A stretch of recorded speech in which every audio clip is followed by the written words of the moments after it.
Hello everyone. Welcome back to STS, Science, Technology, Economy, Strategy 등을 고민하는 곳입니다.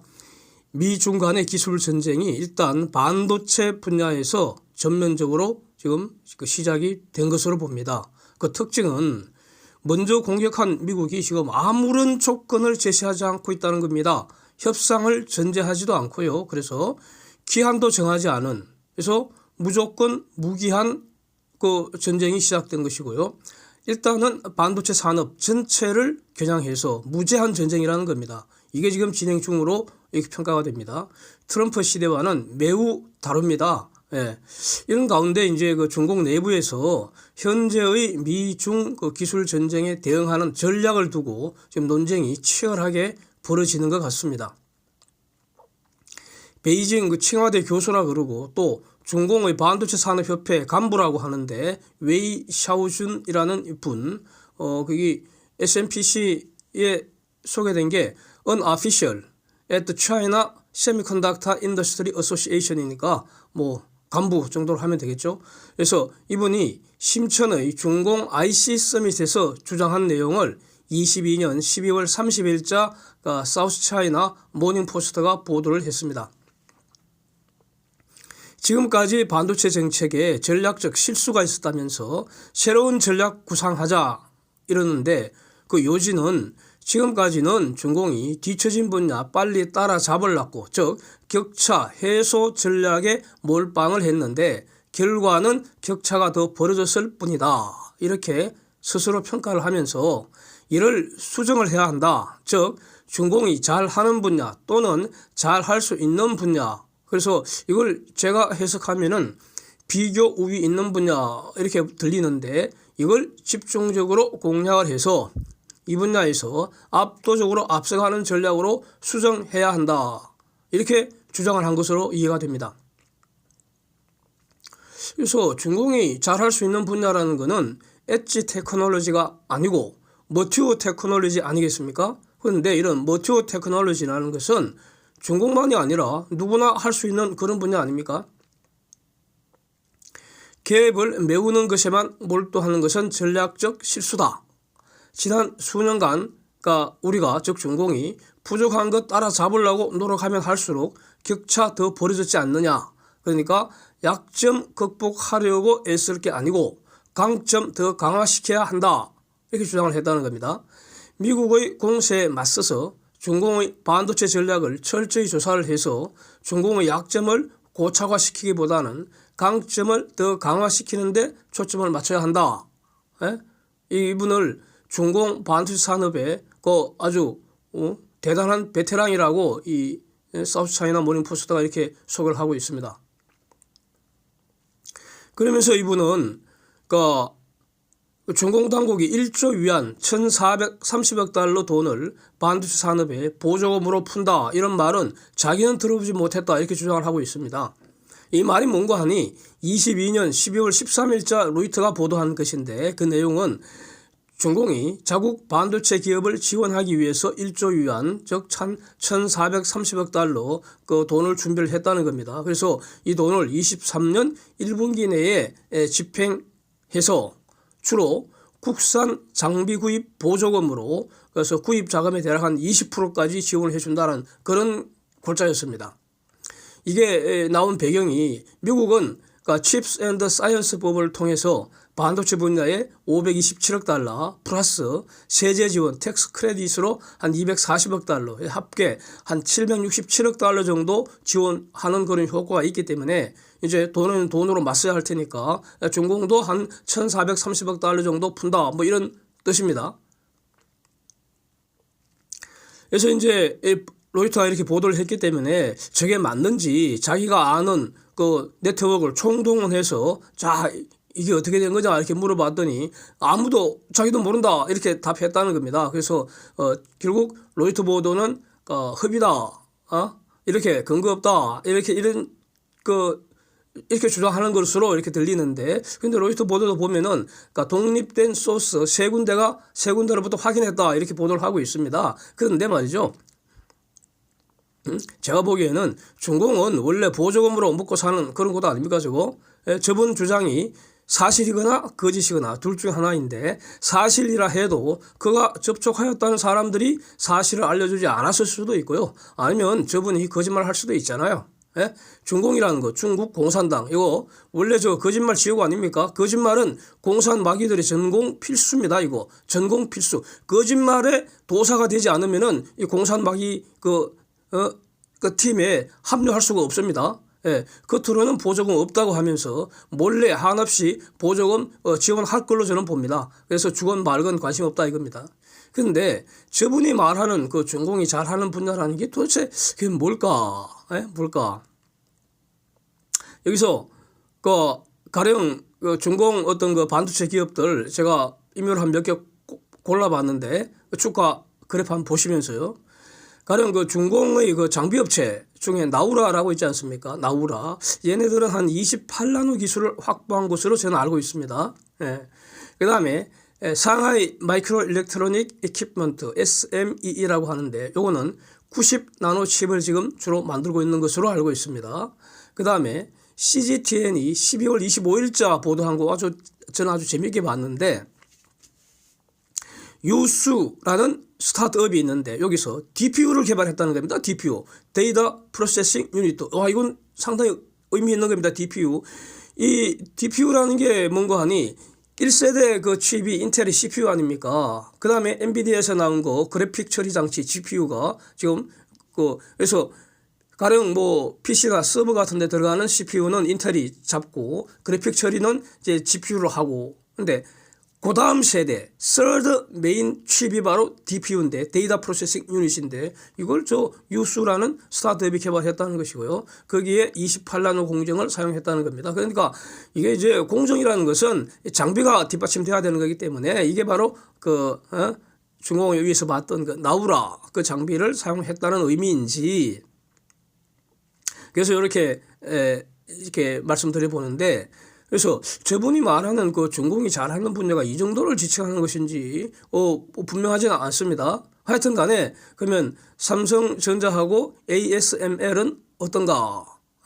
또 TSMC도 있고요. 예, 3나노 기본적으로 양산 한 것으로 저는 알고 있죠. 예, 그렇게 다 알려져 있죠. 기본적으로 1나노 양산을 위해서 지금 날밤을 새고 있는 거 아닙니까? 예, 이렇게 정리를 하고요. 반도체 산업 전략을 완전히 수정해야 한다. 국내 산업을 부흥시키기 위해서 국가 자원 투입 효율적으로 하고 다양한 방법 동원해야 한다. 뭐 이런 말은 하나만한 소리 안고 없는 소리로 들리고요. 이건 뭐 제가 보는 핵심 주장이 바로 이어서 나오는 것 같습니다. 바로 이겁니다. 2035년까지 중공의 반도체 산업 강화시킬 것이다. 전략을 수정하면은 2035년까지 중공 반도체 산업 강화될 거다. 이런 주장을 펴고 있다는 겁니다. 그래서 이게 왜 의미 있느냐? 결국 지금까지는 실패를 자인하는 거 아니겠습니까? 즉 메이드 인 차이나 2025, 즉 중공 제조 2025는 이제 실패했고 2035년까지 10년 연기한다는 그 말 아닙니까? 근데 새로운 전략이 무엇인지는 아직은 막연합니다. 그렇고요. 근데 여기서 지금 제가 볼 때 확실한 거 두 가지 아니냐. 1번 지금까지 천문학적 돈을 투입해서 반도체 굴기하려고 했는데 아직 달성 못했습니다.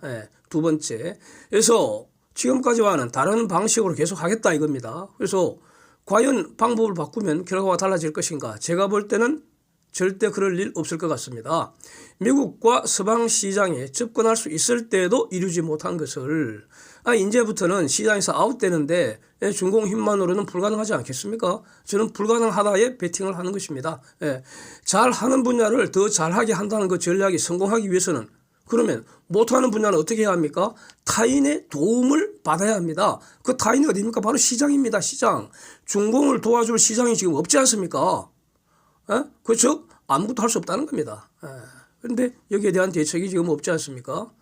그 칼자루를 미국이 쥐고 있는데 어떻게 해결할 수 있겠습니까? 거기에 대한 어떤 논의가 안 보입니다. 참 죄송합니다. 목감기가 이렇게 나을 듯한데 제가 거의 제 기억에 한 20년 만에 지금 감기가 한번 걸린 것 같습니다. 거의 뭐 감기를 모르고 살았는데 한번 살짝 걸렸는데 저는 병원을 안 갑니다. 그래서 몸으로 버티는데 조금 불편합니다. 좋게 봐주시기 바랍니다. 네. 그래서 저분 주장은 미국 등의 수출 통제에 덜 민감한 분야, 즉 성숙 기술에 집중하자. 즉 이게 바로 그러니까 엣지 테크놀로지에는 수출 통제 영향을 받았기 때문에 수출 통제 영향을 덜 받는 그런 머티어 테크놀로지에 집중하자. 이렇게 들리는데 일단은 결국 이거는 현재 중공의 한계를 인정하는 거 아니냐.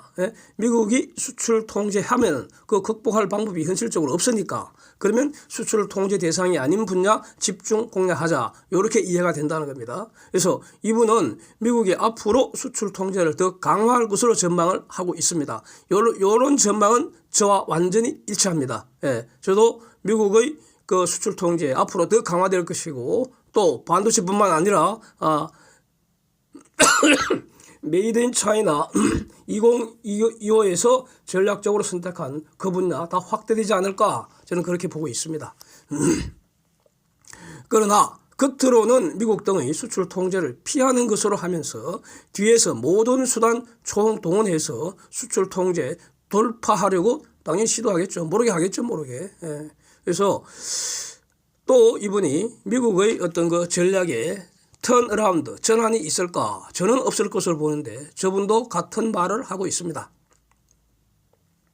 그래서 지금 저분의 이런 주장은 미국의 그 플래시 메모리 메이커 YMTC를 포함해서 한 30여 개 기업을 추가로 수출 통제 리스트에 등재한 직후에 저런 말이 나왔다는 겁니다. 즉 중공의 반도체 산업 전반에 지금 엄청난 위협으로 인식하고 있다. 그런 징표로 보여집니다. 지금 그 미국 주장은 상업적 기술을 군사용으로 전용하는 것을 방지한다. 이걸 지금 그 명분으로 내세웠죠. 즉 국가 안보를 근거로 내세우기 때문에 가령 중공이 지금 WTO에 제소를 했는데 성사는 저는 없을 것으로 봅니다. 국가 안보는 WTO 규정 적용의 예외이고요. 안보사항 판단은 WTO가 하는 게 아닙니다. 그건 각국의 주권 영역이기 때문입니다. 자, 이전의 화웨이나 SMIC 등 개별 기업에 대한 제재와는 지금 완전히 차원이 다른 것이기 때문에 이것은 과거 그 트럼프 시대는 국지전이었다면 지금은 바로 전면전, 그것도 무제한, 무기한, 무조건 전면전이라는 겁니다. 무섭습니다. 중공은 지금까지 자국 반도체 산업 등 그 국책 산업 지원을 위해서 그러니까 기본적으로 저 의사결정 방식은 톱다운 방식이죠. 그래서 지금 소개했던 그 저분의 주장이 어떻게 반영될지는 매우 회의적이죠. 기본적으로 중공은 톱다운 방식이니까 의사결정 과정이. 하여튼 윗선에서 의사결정 내리고 그다음에 그 핵심이 강력한 보조금과 각종 그 지원 제도에 있었죠. 뭐 이런 거는 국가마다 다 비슷한데 2014년도 중공이 한 게 IC 산업 투자 펀드를 결성을 했는데 그걸 통상 빅 펀드라고 부른다는 겁니다. 그때 중공이 반도체 산업 지원 수단으로 그 돈을 그때부터 그 펀드를 만들어서 빅 펀드를 만들어서 2019년까지 1,380억 위안을 투입을 했고 지금까지 총 그 정부 지원 금액이 5천억 위안 정도 될 거다. 이렇게 그 중공의 반도체 산업협회가 지금 추정을 하고 있다고 합니다. 과연 이제 저 돈이 미국과 서방 시장과 원활한 관계가 형성될 때 저 돈이 투자금으로서 결국은 앞으로 서서히 회수할 수 있게 되겠지만 지금 상황이 지속되면은 저거 회수가 어려워지지 않을까요? 저는 그렇게 보입니다. 그래서 매우 주목된다 이런 뜻입니다. 지금 그러면 앞으로 반도체 주가에 미치는 영향이 어떨 것인가? 요거는 어제 제가 올린 영상이 있지 않습니까? 삼성전자하고 하이닉스 매수하기 전에 반드시 검토해야 할 그런 데이터가 있다는 그런 그것도 같이 참고하시면 좋겠습니다. 지금은 아주 간략하게 핵심만 간략하게 말씀드리고요. 어제 1월 1일 날 산업자원부가 한국의 전체 수출 데이터를 발표를 했는데 거기에 반도체 관련해서 매우 중요한 내용이 있어서요. 그렇게 연결하겠습니다. 지금 반도체 주가는 기본적으로 반도체 수요 감소 효과가 있고요. 첫째, 이거는 팬데믹 회복기에 폭발적으로 수요 증가했던 게 지금 팬데믹 이전으로 돌아가면서 그 일시적 폭발적 수요 증가가 사라진다. 그게 바로 전체적으로 반도체 수요 감소 효과가 있고요. 그 다음에 경기 후퇴의 효과가 있고요.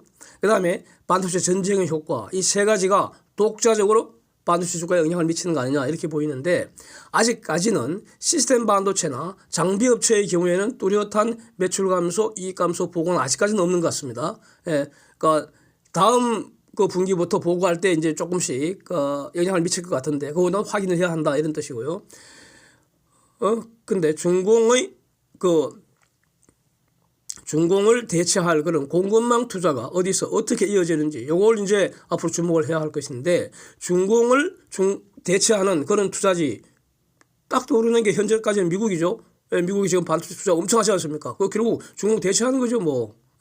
중공에서 만들어서 수입하던 거 미국에서 만들어서 사용한다는 거 아닙니까? 그 대체하는 거죠. 그래서 미국, 유럽, 한국, 일본, 그 다음에 동남아 쪽에서는 인도하고 베트남이 아주 유력하게 떠오르는 것 같습니다. 그래서 현재 그 반도체 산업 불황은 기본적으로 메모리 분야를 중심으로 현재 급속히 진행되고 있는 것으로 보이고요. 이제 그 내년 1분기 또는 상반기까지 메모리 분야의 불황이 시스템 반도체 분야로 확대되는지 요걸 이제 반드시 확인해야 하는 그런 상황으로 이렇게 정리가 저는 됩니다. 이제 어제 1월 1일자 산업자원부가 그 한국의 전체 수출입 동향 통계 일단 발표를 했습니다. 내용에 매우 주목할 게 있습니다. 이제 그 12월 수출 감소는 마이너스 9.5%로 좀 둔화되었고요. 11월은 마이너스 14% 넘었죠.